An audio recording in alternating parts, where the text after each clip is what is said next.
चलिए स्टूडेंट्स, आज हम प्रैक्टिकल यूज जो है मैट्रिक्स का, मतलब इक्वेशन सॉल्व करने के लिए मैट्रिक्स नोटेशन की यूज कर सकते हैं, वो समझने वाले हैं। तो टॉपिक है हमारा solution of simultaneous equations under matrix notation. Matrix का यूज करके आप साइमल्टेनियस इक्वेशन सॉल्व कर सकते हो और उसके लिए हमारे पास दो पैटर्न अवेलेबल है। यूजिंग मैट्रिक्स इन्वर्जन, ये टेक्निक से भी हम ये इक्वेशन निकाल सकते हैं, और क्रैमर्स रूल से भी ये काम कर सकते हैं। क्रैमर्स रूल तो दोनों हम पढ़ेंगे। पहले लेते हैं मैट्रिक्स इन्वर्जन का यूज करके कैसे इक्वेशंस को सॉल्व किया जाता है, वो पहले समझते हैं।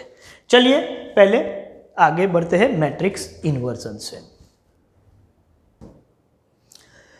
मान लेते हैं कि हमारे पास सिस्टम ऑफ इक्वेशन इस तरीके का है। मैट्रिक्स इन्वर्जन से साइमल्टेनियस इक्वेशन कैसे सॉल्व होते हैं वो मैं बताने जा रहा हूं। मान लो कि a1x प्लस a2 या a1y, इसको a2 ले लेते हैं, plus a3z equals to d1। मान के चलते हैं कि हमारे पास जो सिस्टम ऑफ इक्वेशन है वो ऐसे है, a1x plus a2y plus a3z is equal to d1। थोड़ा नोटेशन में चेंज कर दूं तो कंफ्यूजन ना हो। यहां पर हम लेते हैं सपोज b1 और c1, तो सब 1 1 एक साथ रहे, तो मैं थोड़ा चेंज कर रहा हूं। a1x plus b1y plus c1z is d1। दूसरा इक्वेशन है हमारा a2x plus b2y plus c2z equals to d2। और तीसरा है a3x plus b3y plus c3z equals to d3। देखो x y z तीन अननोन है, तो तीन इक्वेशन होने चाहिए जिसको मैं साइमल्टेनियसली सॉल्व करना चाहता हूं। पहले 1 2 को सॉल्व करूंगा, ठीक है, उसके बाद एक एलिमेंट z वाला मैं डिलीट करूंगा, फिर 1 and 3 को सॉल्व करूंगा, फिर जो सेकेंड और थर्ड रिजल्ट मिला, ठीक है, वो दोनों को सॉल्व करके, मतलब ऐसे इटरेशन आपको बार बार लिखने पड़ते हैं। वो ना लिखना हो तो ये मैट्रिक्स इन्वर्जन का या मैट्रिक्स मेथड का यूज करेंगे। मान के चलो ये तीन इक्वेशन है, इसको मुझे मैट्रिक्स फॉर्मेट में प्रेजेंट करना है। यही इक्वेशन को मैट्रिक्स फॉर्मेट में प्रेजेंट करना है, तो मैं ऐसे कर सकता हूं। देखो a1 a2 a1 b1 c1 a2 b2 c2 a3 b3 c3, ये एक मैट्रिक्स है। और इसको मैं मल्टीप्लाई करूं x y z से, तो जो रिजल्ट मिलेगा, ठीक है, वो होगा d1 d2 d3। मतलब इक्वेशन को मैट्रिक्स फॉर्म में मैं इस तरीके से प्रेजेंट कर सकता हूं। देखो ये सब कोएफिशिएंट का एक मैट्रिक्स, अब आपको चेक करना हो तो कर सकते हो। देखो ये है 3/3 मैट्रिक्स और ये है 3/1 मैट्रिक्स। तो 3/3 यहां पर जो कॉलम के नंबर है वही यहां पर रो के नंबर है, तो दोनों का मल्टीप्लिकेशन पॉसिबल है और रिजल्ट जो मिलेगा वो क्या मिलेगा, 3/1 का। ये रहा रिजल्ट, आप चेक करो। First row first column a1x plus b1y plus c1z equals to first order d1। देखो यही बन रहा है। तो सिस्टम ऑफ इक्वेशन को मैट्रिक्स फॉर्म में लिखना है तो सभी कोएफिशिएंट का एक मैट्रिक्स, x y z का कॉलम मैट्रिक्स, और जो रिजल्ट बन रहा है वो d1 d2 d, उसका एक कॉलम मैट्रिक्स लिख दो। मान के चलो कि इसको मैं मैट्रिक्स A बोलता हूं, इसको मैं x बोलता हूं, ये x y z वाले को, और ये जो मैट्रिक्स है ax is equal to d, b भी लिख सकते, कुछ भी लिख सकते। चलिए Ax इक्वल्स टू डी। मुझे मैट्रिक्स x की अननोन वैल्यू चाहिए, तो x इक्वल्स टू मुझे निकालना हो तो मैं क्या करूंगा, A इनवर्स D लिख सकता हूं, हाँ लिख सकते हैं। तो मैट्रिक्स A का इनवर्स मैट्रिक्स निकालने के बाद उसको D मैट्रिक्स से मैं मल्टीप्लाई करूं और जो रिजल्ट बनेगा वो मुझे x मिल जाएगा, x मतलब XYZ। तो ये प्रोसीजर मैं फॉलो करने वाला हूं कि पहले तो इक्वेशन को मैट्रिक्स नोटेशन में लिखूंगा और फिर मैट्रिक्स नोटेशन में ये जो कोएफिशिएंट वाला मैट्रिक्स है उसका इनवर्स मैट्रिक्स में रिजल्ट वाले मैट्रिक्स के साथ मल्टीप्लाई करूंगा तो अननोन XYZ की वैल्यू मुझे मिल जाएगी। ये जो हमने डिस्कशन किया उसके बेस पर एक क्वेश्चन देखेंगे तो ज्यादा क्लैरिटी के साथ समझ में आ जाएगा। क्वेश्चन नंबर 40 है, ये है आपका साइमल्टेनियस इक्वेशन का set 2x minus y equals to 2z equals to 0, x minus 2y plus 3z equals to 6 and 3x minus 3y minus z equals to -6। ये 6 है क्वेश्चन, ये है।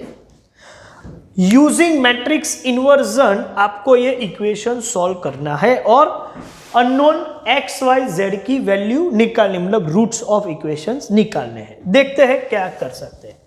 पहले तो इन सभी को मैं मैट्रिक्स फॉर्म में लिखूं तो कैसे लिख सकता हूं, the equation, this set of simultaneous equation can be expressed in matrix form as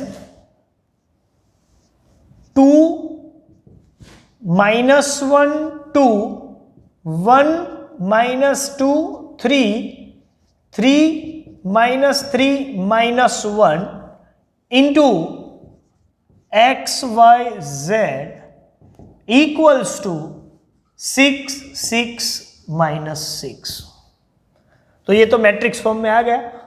मैं एज्यूम कर लेता हूं कि ये हमारा A मैट्रिक्स है, ये X मैट्रिक्स है और ये D मैट्रिक्स है। तो आप बोल सकते हो कि A into X, AX equals to D, so X is equal to A inverse D। अब कुछ भी करके मुझे A इनवर्स निकालना है जिसको D के साथ मल्टीप्लाई करूंगा, तो A इनवर्स का मैं सेपरेट वर्किंग कर रहा हूं यहां पर, वर्किंग फॉर A इनवर्स। और अभी इनवर्स निकालना कोई नई बात नहीं है, हमने काफी कुछ क्वेश्चंस देख लिए हैं, ठीक है। तो A इनवर्स के लिए पहले तो मुझे निकालना पड़ेगा A डिटर्मिनेंट। A डिटर्मिनेंट निकालूं तो 2 और 2 के रो और कॉलम डिलीट करेंगे तो क्या बचेगा, -2 3 -3 -1, -2 3 -3 -1। उसके बाद -1 और उसका डिटर्मिनेंट रो और कॉलम डिलीट करें तो 1 3 3 -1। तो यहां पर लिखेंगे 1 3 3 -1। और उसके बाद 2 के ब्रैकेट में या 2 के डिटर्मिनेंट में रो कॉलम डिलीट करेंगे तो 1 -2 3 -3, 1 -2 3 -3, प्लस माइनस प्लस। चलिए 2 के ब्रैकेट में माइनस माइनस प्लस, 2 -9 तो 2 + 9 तो ये हो जाएगा 11। आगे बढ़ते हैं, माइनस, चलिए -1 के ब्रैकेट में -1 -9 मतलब -10, +2 के ब्रैकेट में -3 -6 तो -3 + 6 तो ये हो जाएगा +3। चलिए इसका कैलकुलेशन फाइनल लेवल पे ले जाए तो क्या होगा, ये होने वाला है 22, इधर मैं लिख रहा हूं, चलिए 22 -3 टाइम्स है तो -10 + 6, 22 - 10 इज 12, 12 + 6 तो ये हो गया 18। तो ए डिटर्मिनेंट तो आ गया। चलिए अभी कोफैक्टर्स की बात करते हैं। कोफैक्टर्स में A11, A12, A13, A21, A22, A23, A31, A32, A33। चलिए शुरू करते हैं। A11 तो ये रहा A11, तो इसको कैंसिल करो। अब डायरेक्टली मैं लिख रहा हूं ज्यादा, ठीक है, ब्रैकेट और डिटर्मिनेंट ऐसा नहीं लेकिन सीधा कैलकुलेट करेंगे। A11 ये कैंसिल, -2 -1 +2 -9 +2 -9 तो माइनस प्लस 2 + 9 ये हो गया 11, लेकिन उसको मैं हमेशा ब्रैकेट में रखूंगा। जब मैं A12 की बात कर रहा हूं तो सीधा 1 × -1 -1, 3 × 3 9 -1 -9 तो ये हो जाएगा -10। चलिए A13 की बात करें तो रो कॉलम डिलीट करने के बाद -3 -6 तो -3 + 6 6 -3 ये हो जाएगा 3, तो यहां पर मैं लिख रहा हूं 3। A21 मतलब ये कॉलम और ये रो कैंसिल हो जाए तो -1 2 -3 -1 -1 +1 -6 1 -6 मतलब 1 + 6 ये होगा 7, तो उसको मैं ब्रैकेट में लिखूंगा 7। A22 तो कॉलम और रो कैंसिल करने के बाद 2 2 3 -1 तो 2 1 -2 -6 ये होगा -8, तो यहां पर मैं लिख रहा हूं -8। चलिए A23 तो ये रो कॉलम कैंसिल हो जाएगा 2 -1 3 -3 तो 2 3 -6 -3 तो -6 + 3। फिर से देख लेते हैं क्या कैंसिल किया मैंने, ये कैंसिल किया तो 2 -1 3 -3 -6 -3 तो -6 + 3 -3 बचेगा, तो ब्रैकेट में मैं लिख रहा हूं -3। चलिए A31 तो ये रो कॉलम कैंसिल हो जाएगा -1 2 -2 3 3 × -1 -3 -4 तो -3 + 4 नेट फिगर आएगा +1। चलिए A32 तो ये रो कॉलम कैंसिल करे तो 2 2 1 3 2 3 6 6 -2 4, तो यहां पर हम ब्रैकेट में लिखेंगे 4। और लास्ट में -1 की रो और कॉलम डिलीट करेंगे तो 2 -1 1 -2 -4 -1 सो -4 + 1 नेट आंसर होगा -3। लेकिन ये तो सब माइनर्स है, कोफैक्टर के लिए प्लस माइनस का साइन चेंज करना पड़ेगा, plus minus plus minus plus minus plus minus plus, alternative sign 3/3 है। इसका रिजल्ट 11 10 3 -7 -8 +3 +1 -4 -3। सीधा A इनवर्स ही लिख रहा हूं। A इनवर्स का मतलब है 1/A determinant into adjoint of A।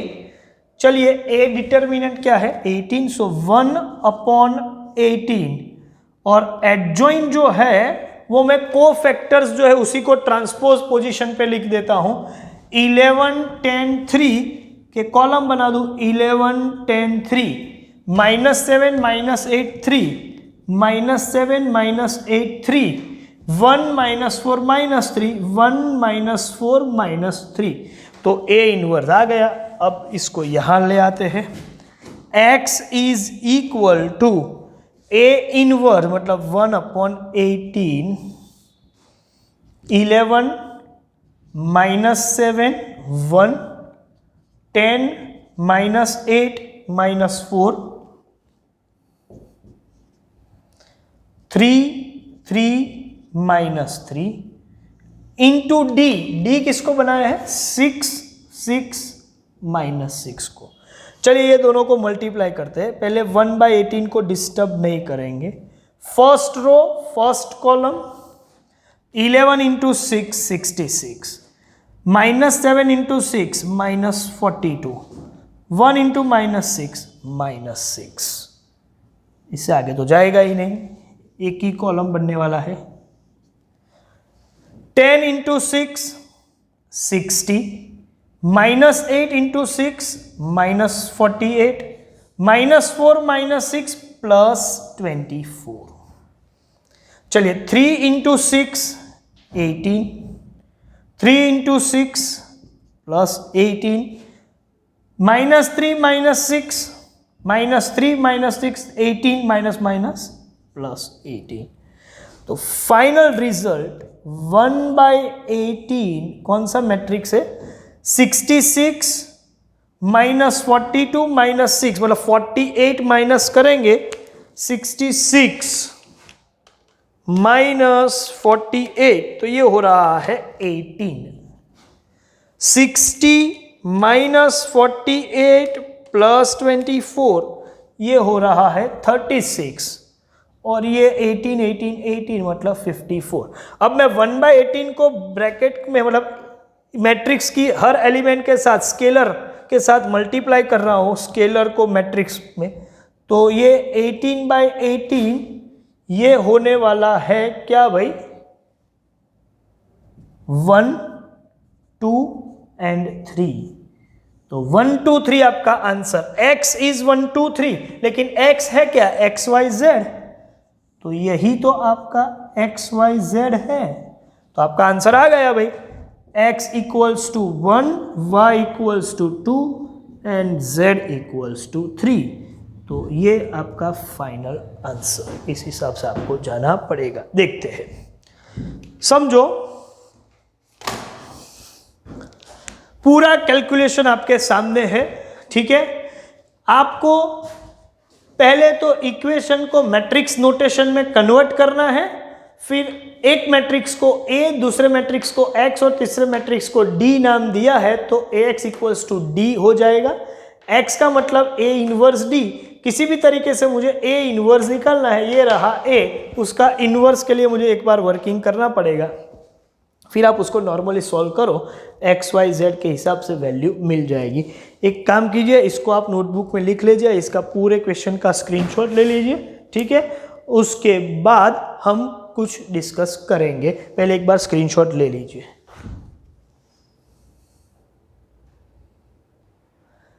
चलिए, आपने स्क्रीनशॉट ले लिया होगा। Based on this you can complete next question, that is question number 41।